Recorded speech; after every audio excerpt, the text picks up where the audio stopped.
हरे कृष्णा।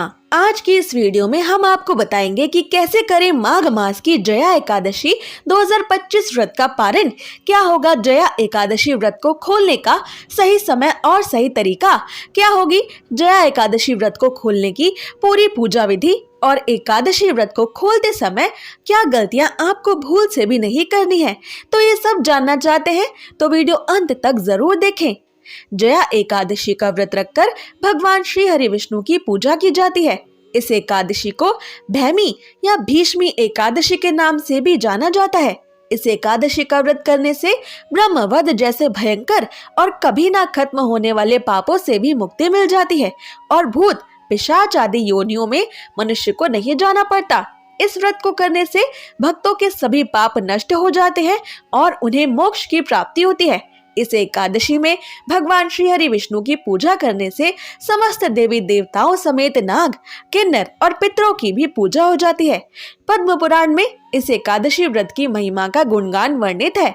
इस व्रत को करने से जन्म जन्मांतर में किए गए पापों से मुक्ति मिलती है, साथ ही मनोवांछित फलों की प्राप्ति भी होती है।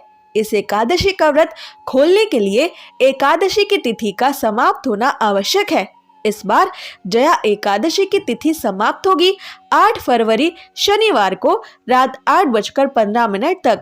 पर केवल एकादशी की तिथि खत्म होने पर ही एकादशी का व्रत नहीं खोलना चाहिए, क्योंकि नियम के अनुसार एकादशी के बाद शुरू होने वाले हरिवासर के समय में भी एकादशी का व्रत बिल्कुल नहीं खोलना चाहिए। इस बार जया एकादशी के बाद हरिवासर का समय शुरू होगा 8 फरवरी रात 9:45 से, और ये हरिवासर का समय समाप्त होगा 9 फरवरी को सुबह 2:25 तक।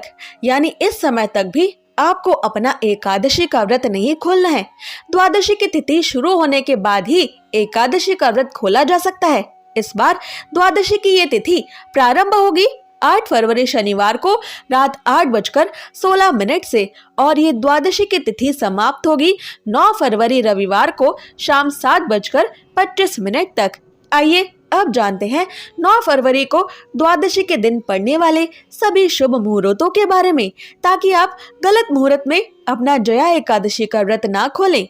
9 फरवरी को द्वादशी के दिन सूर्योदय सुबह 7:06 पर होगा। सूर्यास्त शाम 6:15 पर होगा। ब्रह्म मुहूर्त सुबह 5:59 से सुबह 6:17 तक रहेगा। द्वादशी की प्रातः काल की पूजा का शुभ मुहूर्त सुबह 5:46 से सुबह 7:04 तक रहेगा। अभिजीत मुहूर्त दोपहर 12:13 से दोपहर 12:58 तक रहेगा, और त्रिपुष्कर योग शाम 5:53 से शाम 7:25 तक रहेगा। अमृत काल सुबह 7:58 से सुबह 9:34 तक रहेगा। द्वादशी के दिन राहु काल शाम 4:30 बजे से लेकर शाम 6 बजे तक रहेगा। आपको इस अशुभ राहु काल में भी अपना जया एकादशी का व्रत बिल्कुल नहीं खोलना चाहिए, वरना आपको एकादशी व्रत करने का फल प्राप्त नहीं होगा। 9 फरवरी को द्वादशी के दिन जया एकादशी व्रत खोलने का सबसे सही और शुभ समय होगा 9 फरवरी 2025 रविवार को सुबह 7:07 से सुबह 8:55 के बीच। आपको लगभग इसी 2 घंटे के शुभ मुहूर्त में अपना जया एकादशी का व्रत खोलना है, तभी आपको जया एकादशी व्रत करने का संपूर्ण फल प्राप्त होगा। आइए अब जानते हैं जया एकादशी व्रत को खोलने की, यानी जया एकादशी व्रत का द्वादशी के दिन पारण करने की पूरी पूजा विधि। एकादशी व्रत का पारण करने से पहले ये ध्यान रखें कि मुहूर्त के हिसाब से द्वादशी तिथि शुरू हो चुकी हो। अगर द्वादशी तिथि सूर्योदय से पहले ही समाप्त हो गई हो तो एकादशी व्रत का पारण सूर्योदय के बाद करें। इस बात का खास ख्याल रखें कि द्वादशी तिथि के अंदर ही पारण ना करना पाप करने के समान होता है। इसलिए द्वादशी तिथि के शुभ मुहूर्त के अंतर्गत ही एकादशी व्रत का पारण करें, तभी आपको एकादशी व्रत का पुण्य मिलेगा, अन्यथा आपका एकादशी का व्रत मान्य नहीं होगा।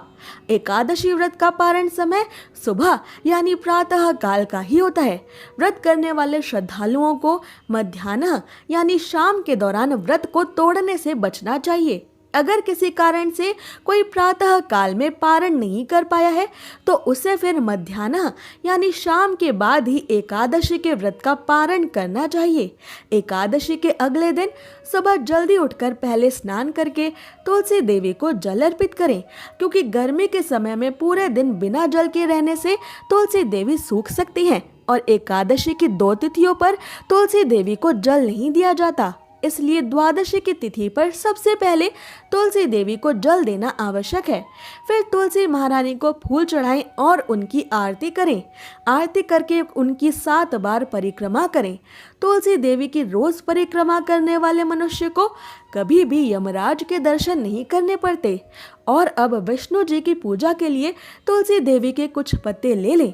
अब भगवान विष्णु को स्नान करवा के उनका पीले वस्त्रों से श्रृंगार करें, उनको पीले फूल और तुलसी पत्र चढ़ाएं। फिर भगवान विष्णु की आरती करें और आरती के बाद जाने अनजाने में एकादशी व्रत के दौरान आपसे हुई सभी छोटी बड़ी गलतियों की करुणामयी भगवान श्री हरि विष्णु से क्षमा मांगे। भगवान विष्णु से क्षमा मांगते हुए आपको ये मंत्र बोलना चाहिए। आह्वानम न जानामि विसर्जनम पूजाम चैव न जानामि क्षमस्व परमेश्वर मंत्रहीनम क्रियाहीनम भक्तिहीनम जनार्दन यत् पूजितम मया देव परिपूर्ण तदस्तु में। इस मंत्र को अपनी पूजा खत्म होने के बाद आपको 7 बार बोलना चाहिए। इसके बाद भगवान विष्णु से ये एकादशी व्रत स्वीकार करने की प्रार्थना करें। आइए अब जानते हैं कि क्या खाकर आपको एकादशी का व्रत खोलना चाहिए।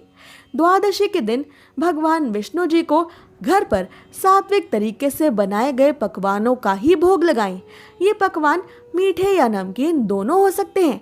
यदि आप द्वादशी के दिन मीठे चावलों का भोग भगवान श्री हरि विष्णु को लगा सके तो ये और भी अधिक शुभ होगा, क्योंकि द्वादशी के दिन पीले या मीठे चावल खाना बेहद शुभ माना जाता है। एकादशी के व्रत में चावल खाने पर रोक होती है, इसलिए द्वादशी व्रत को खोलते समय चावल खाकर ही व्रत खोलने का नियम है।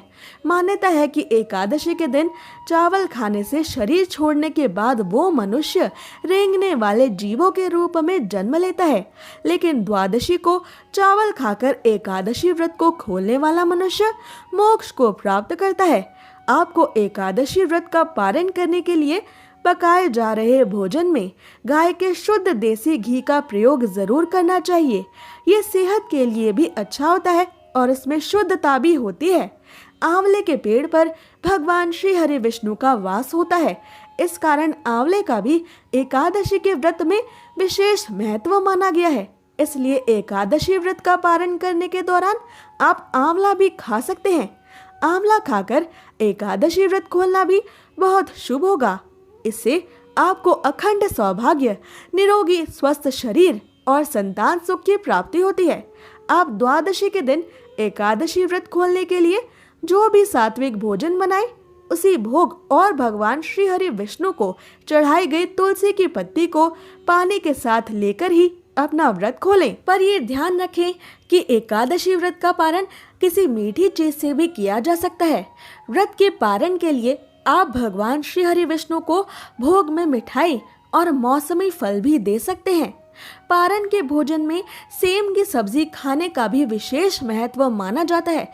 विशेष तौर पर एकादशी के व्रत में सेम को कफ और पित्त का नाशक माना गया है। ऐसे में एकादशी व्रत का पारण करते समय सेम को एक अच्छे भोज्य पदार्थ के रूप में देखा और माना जाता है। पारण के दौरान आप सूखे मेवे जैसे कि बादाम, पिस्ता, अखरोट और किशमिश भी खा सकते हैं। इसके अलावा दूध और दूध से बनी मिठाइयाँ या चीजें भी एकादशी के व्रत के पारण में खाई जा सकती हैं। ऐसी ही और जरूरी जानकारियों और व्रत कथाओं के लिए हमारे चैनल को अवश्य सब्सक्राइब कर लें।